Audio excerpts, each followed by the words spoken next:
Assalamualaikum warahmatullahi wabarakatuh. Pemirsa, bagaimana kabar Anda di bulan Ramadan ini? Senang sekali Jurnal 9 dapat hadir kembali menjumpai Anda. Bersama saya Santi Sangga, selama 30 menit ke depan Jurnal 9 akan menghadirkan berita-berita yang aktual dan berimbang. Dan Jurnal 9 edisi Jumat 3 September 2010 akan kami awali dengan pernyataan NU tentang kesiapannya mendukung gerakan diplomasi RI dengan Malaysia.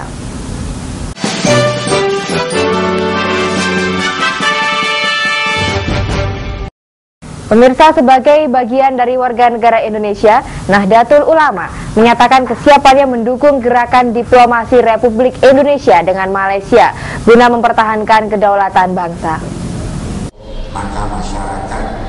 Semakin memanasnya hubungan Indonesia-Malaysia membuat NU angkat bicara. Sebagai bagian dari warga Indonesia, warga NU siap mendukung segala upaya diplomasi untuk menyelamatkan kedaulatan Republik Indonesia dengan cara-cara yang santun dan saleh. Hal ini diungkapkan oleh Ketua PWNU Jawa Timur Kiai Haji Hasan Mutawakil Allah dalam acara silaturahim PWNU dan PCNU dengan tokoh masyarakat se-Jawa Timur di kantor PWNU Jatim Kamis 2 September. Menurut Kiai Mutawakil, warga negara yang baik tidak menggunakan cara-cara keras dalam menyikapi ulah Malaysia yang seringkali melecehkan kedaulatan bangsa. Sebaliknya, NU yang juga merasa ikut bertanggung jawab atas kedaulatan bangsa mempunyai cara sendiri untuk mendukung upaya penyelesaian konflik Malaysia-Indonesia. Yaitu dengan cara yang tidak bermoral, berakhlak, melempar kotoran ke kantor kedutaan Malaysia. Ini sama sekali bukan akhlak dan budaya bangsa kita. Di satu sisi ingin menegakkan martabat bangsa, tapi di sisi lain merusak dan mencoreng martabat bangsa Indonesia dengan memperlihatkan kelakuan yang sama sekali tidak baik dan tidak bermoral.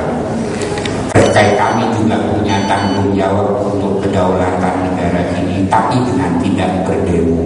Kita kirim surat kepada pemerintah mendukung adanya diplomasi yang baik dan bermartabat. Kiai Mutawakil juga menyatakan bahwa solusi terbaik sebaiknya dilakukan melalui upaya diplomasi dan melalui pendekatan agama, mengingat kesamaan kultur dan agama mayoritas penduduk Malaysia dan Indonesia. Tidak hanya tokoh NU yang angkat bicara, komunitas masyarakat minoritas Tionghoa pun juga mendukung upaya diplomasi dalam penyelesaian kasus kedaulatan Indonesia-Malaysia. Menurut Ali Markus, tokoh masyarakat Tionghoa, hendaknya penyelesaian pertikaian ini diselesaikan oleh pemerintah dengan jalan diplomasi dan menghindari perang. Ali Markus juga menyatakan tidak terima jika kedaulatan RI diinjak-injak. Maka kalaupun harus berperang, komunitas Tionghoa ini juga siap mengangkat senjata. Jangan sampai perang.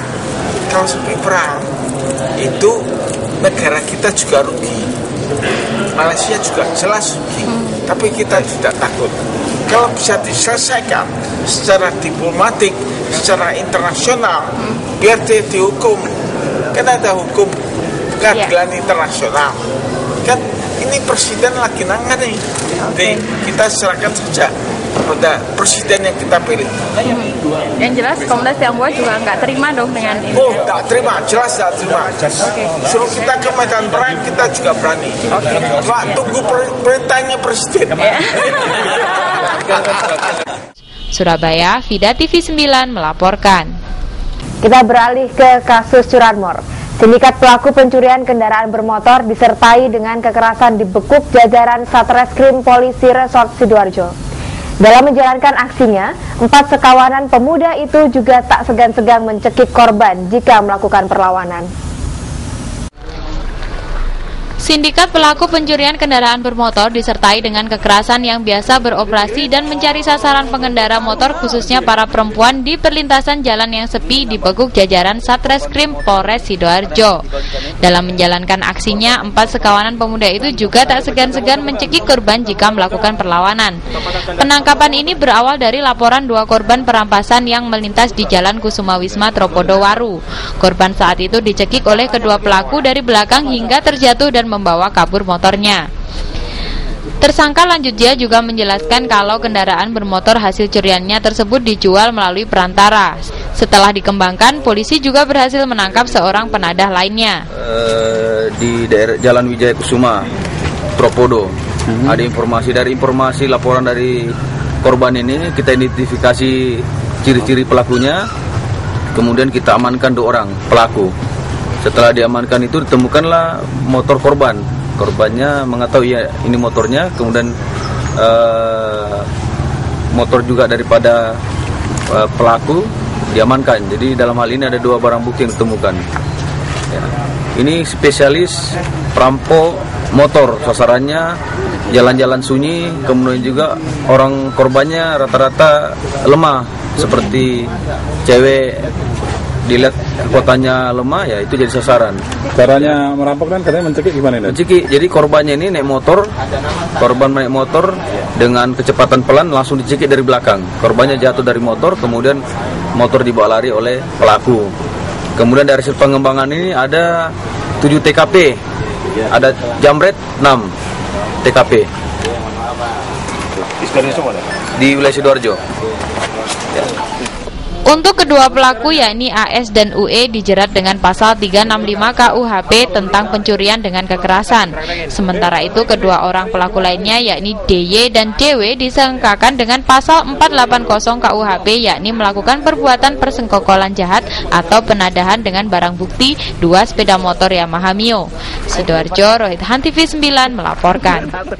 Pemirsa, Yayasan Al-Muslim Sidoarjo akan menyerahkan dana untuk korban Gunung Sinabung. Bantuan siswa-siswi Al-Muslim ini guna memperingankan beban penderitaan korban Gunung Sinabung. Meletusnya Gunung Sinabung di Provinsi Sumatera Utara ikut menarik simpati dan rasa kemanusiaan siswa-siswi Al-Muslim Sidoarjo untuk turut membantu meringankan beban mereka. Yayasan Al-Muslim mengadakan bakti sosial dengan mengumpulkan dana untuk korban Gunung Sinabung, Sumatera Utara. Dalam kesempatan tersebut, siswa-siswi Al-Muslim meminta kepada para pengungsi yang berada di lokasi penampungan agar bersabar dan selalu tabah dalam menghadapi segala cobaan. Sementara itu, Wakil Bupati Sidoarjo terpilih Haji Sucipto dan masyarakat juga turut menyumbang, selain siswa-siswi SLB yang juga menyumbang korban Gunung Sinabung ini. Bantuan ini sebagai bentuk simpati untuk para korban meletusnya Gunung Sinabung di Tanah Karo, Sumatera Utara. Ke korban bencana alam di Sinabung, Karo, Sumatera Utara. Lewat apa ini? Lewat dompet peduli. Yang terkumpul itu nanti langsung diikutkan ke dompet peduli dan disumbangkan dalam bentuk obat-obatan. Kegiatan ini bertujuan untuk mengajarkan kepada siswa, khususnya masyarakat, untuk tetap peduli kepada sesama. Siswa-siswi berkebutuhan khusus untuk membantu mereka yang tertimpa musibah meletusnya Gunung Sinabung di Sumatera Utara. Sidoarjo, Rohit Han TV 9 melaporkan. Pemirsa, Jurnal 9 akan hadir saat lagi dengan informasi mengenai arus mudik. Tetaplah bersama kami.